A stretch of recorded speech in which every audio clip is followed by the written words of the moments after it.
How's it going, everybody? Some news in the wide world of RLCS going on for y'all. This past weekend, we had another team lock in their spot at the major and express some concerns. If you guys don't know what I'm talking about, the dominant team over in OCE, Power, has done basically everything they can do to secure a spot. They've won just about everything, but unfortunately that comes with some complications. The new edition of Blast has provided some issues about booking flights and otherwise.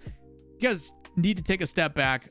For the longest time, we've had multiple production partners throughout the RLCS. Originally, it was Twitch. That was done in partnership with Psyonix. They worked together. Eventually, Psyonix goes, hey, we can take it over on our own. We've learned it. We figured it out. They then brought in the E-League guys, dealt with marketing stuff. They've then transitioned over to EFG or ESL. EFG is ESL Face It Group. It's basically a massive conglomerate of all the big names like Esports Engine, Vindix, and a bunch of others that have all come together. And then this season, last minute, which is why you're seeing people complain about like, hey, you told us the major was going to be in France. Now it's in Copenhagen. We've been lied to, all that stuff. Because Blast Premier is the one that won the bid. They have to pivot last minute. And because of that, there's been some uproar in regards to the way that Blast has done things. While there has been a lot of things that, you know, as we are in our 13th season of RLCS or whatever the heck it's been, the complication, I think, really comes from there's been a precedent set. There is things that we have expectations on, the way that players and traveling should be treated. And even though this is Blast's first undertaking of the RLCS, this isn't the first time running an esport, and it's creating some frustrations across the board. So some things that we think as a community this shouldn't be acceptable anymore, which I think is entirely justified, keep on happening, which is why it's giving people a poor taste in their mouth. This is another one of those things. Torsos, who's been to more lands than any other player, he and JNaps, I think, just took the record over Garrett G. But Torres still has been around for a long time. Most of the OCE teams have like 24 hours plus. Sometimes it's like 36 hours plus to get to destinations, depending on where they're flying from. And because of that, these teams like to boot camp ahead of time. They like to fly out a week, maybe 2 weeks early, find a location. It allows them to adjust to the time zone. It gives them reps against the top tier teams. They become better prepared. They feel more familiar with the space, and allows them to put their best foot forward. Not that we've seen it lately. No offense to OCE. Last week, 2 weeks before we were due to leave for the major, teams that have qualified for Copenhagen were informed that travel will only be funded in accordance with a designated travel window.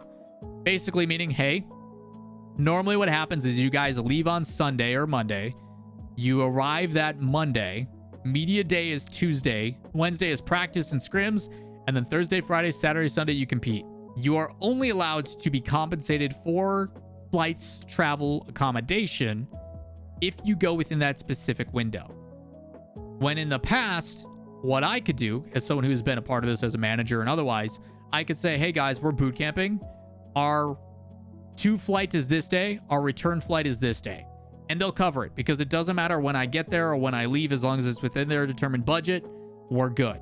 So you could have this company pay for your flights still, but still boot camp. Accommodation is on the organization to do the boot camps and everything else, but that is no longer the case. Unless you're within this specific time frame or this structure, you're SOL. And now those organizations, especially ones that are lower funded, are without that opportunity. They're going to be jet lagged. They're not going to be as well rested, and it's creating a lot of complication. You know, if we go boot camp in Berlin because we want to be next to the G2 guys where they're headquartered, now you guys aren't willing to do that. We have to cover the last leg of our flight on top of the boot camp and everything else. Why are we doing this?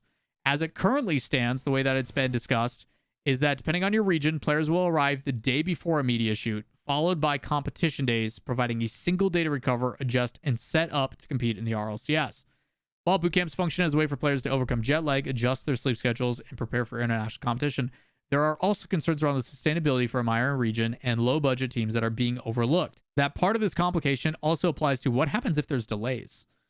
If I'm a team that can only fly in within a previous day, which we've seen delays, we've seen flight cancellations, all that kind of stuff, teams will not make media day, which completely ruins the production and the quality of the product that you're trying to put on. There is no buffer of leniency of that, which unfortunately in the world today is not a good idea. It is better to plan for the worst case scenario, and having a bit of a buffer is the way to go about it.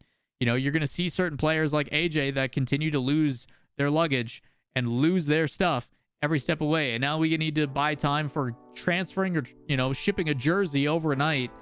We're trying to find a way to get international compensation. Like, it is going to create some issues. and I'm just saying this as a widespread thing, like by not providing at least a couple day buffer, especially the people that are traveling a long period of time, there is no margin of error. Things have to go perfect, which we all know is not how the world works. Something bad is going to happen. You're going to see coaches that are diamond having to play in the RLCS. You cover players, coach, manager. You have 5 spots available. And if you don't cover those 5 spots, then that means that the organization, on top of what they're already paying for boot camp, also have to pay for the sub or someone else to come along, which is fair because subs are very much so, I wouldn't say they're useless, but they're very rarely used in the space. They are a worst case scenario. And even if something like that happens, FaZe had Chrome play at Gamers 8. It is what it is. So, they talk about those concerns. Torsos, emphasizes as well, upwards of 24 hours, moving straight into media day. It's not only challenging, but it's also concerning for player health and well-being, which is true. Second concern is by having minor region orgs cover the full expenses of travel to every LAN.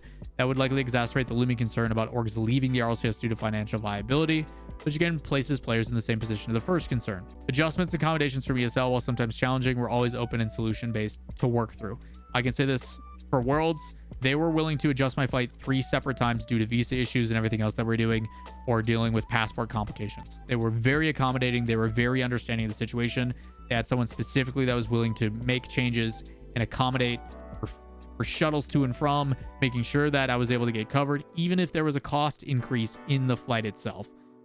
That seems to be a little bit more complicated if the only days you're allowed to fly are a very specific time window. So they hope that by sharing this information, things are being willing to be understood and changed, and that, quote, we can land on something that will work for all of us, which I do think is important. The ability to bringing this to light, the ability to bring this into the attention and make it well known. While yes, it can come as critical and it can cause an uproar, I think it is very important to make sure that they are finding a way to handle it professionally, which this statement definitely is.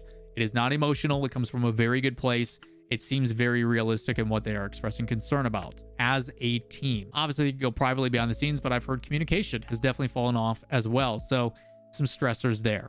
Now, what was surprising to this whole ordeal is that we actually got a response from the Rocket League esports account, as you guys probably saw on the right-hand side. This doesn't happen often. The Rocket League esports Twitter usually doesn't reply to things, but they do state, hey, we take health very seriously, which is why we have an additional travel and recovery day for any player traveling to Copenhagen from APAC and OCE. Most people state that in order to adjust to the jet lag, for every time zone you skip, you need essentially a day. So for every time zone transition, about a day of recovery. Now, the biggest issue is, while yes, they do provide an additional day for traveling for APAC and OCE, that still doesn't solve the issue of, hey, we want to fly out early for boot camp. And in the past, you guys used to cover our 2 flight and our return flight every single time. So now you're saying you still can't boot camp. You still can't do what you're doing. We're giving you 2 days of recovery because you're from one of these minor regions. And all the stuff you just stated, we basically are still ignoring.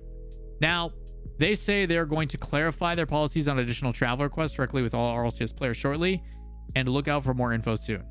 Now, hopefully that means that they are adjusting this, and this is where I will play devil's advocate. Over the course of this season so far, I will back blast a tiny bit.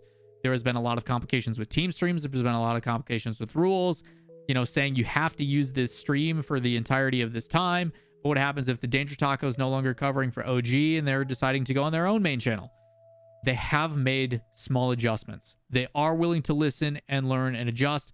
They are pulling in consultation from people from the community to obtain information, a way to better go about things. So resistant to change isn't the way I would say Blast is. While I would say some of these things shouldn't be even a concern in the first place, it does feel like they are trying to learn and adjust and make things better, which is us trying to be, I guess, understanding. But I also understand the complete opposite side of that from a lot of people being like, this is just unacceptable. We shouldn't have to be dealing with this so many years in. So again, it's a horse apiece, but hopefully adjustments being made. But I understand that if OCE, APAC, and the rest don't perform as well as they're supposed to, or they look a little sluggish, well, it's because they weren't able to boot camp, and because some of the things that were expectations set are no longer there. So hopefully adjustments, hopefully it's figured out, because we've only got roughly 2 weeks to when they would want to boot camp. It's coming up quick. So with that in mind, let me know what your guys' thoughts are down below. Do you think this is ridiculous? Do you think this is a problem that should not be happening? Or do you think it's kind of unrealistic? I'm on the side of to and from return flight. It's something that I've always done.